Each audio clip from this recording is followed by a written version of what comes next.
Sorry, Ishwar Chandra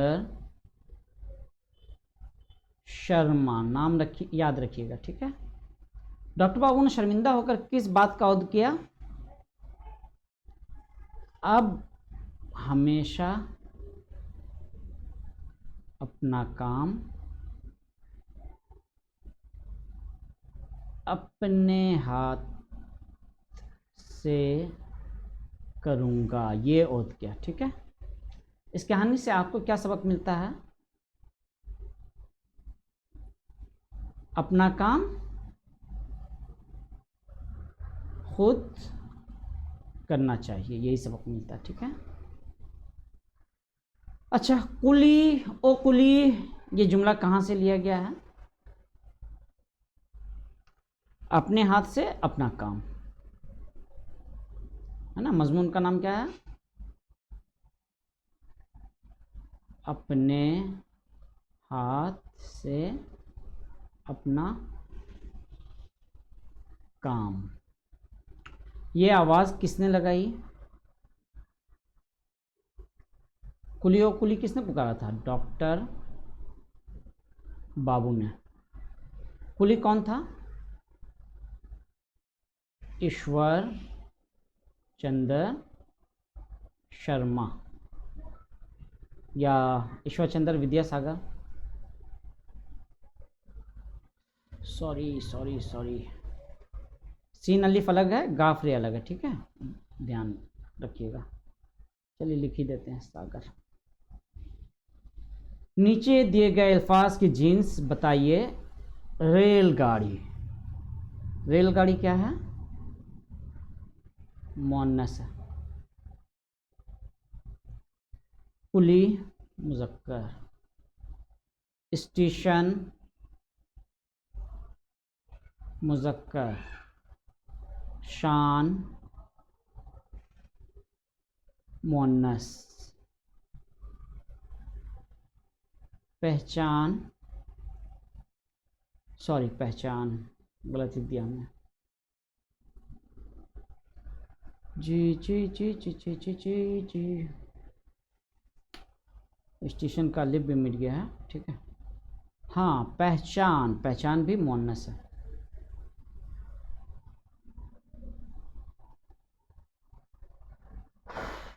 शराफत मुअन्नस है। उजरत मुअन्नस है। पालकी भी मुअन्नस है। यहाँ पे सबक मुज़क्कर है,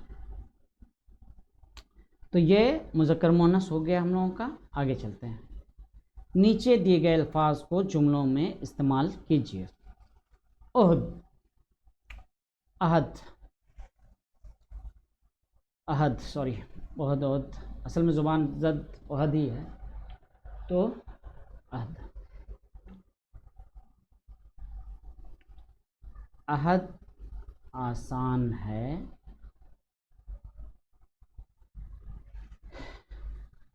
पर उसकी वफा मुश्किल है, लेकिन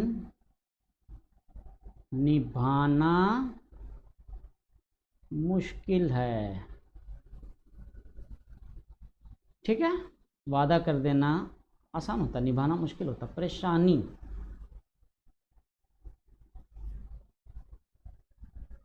परेशानी में दोस्तों की मदद करो, यह करना चाहिए, जो भी। ये भी जुमला हो सकता है, परेशानी का तज़किरा सबसे नहीं करना चाहिए। परेशानी का तज़किरा करने से परेशानी बढ़ जाती है, ठीक है। जो उस लायक हों वाकई, उन्हीं से परेशानी का तज़किरा करना चाहिए। दिन का जुमला,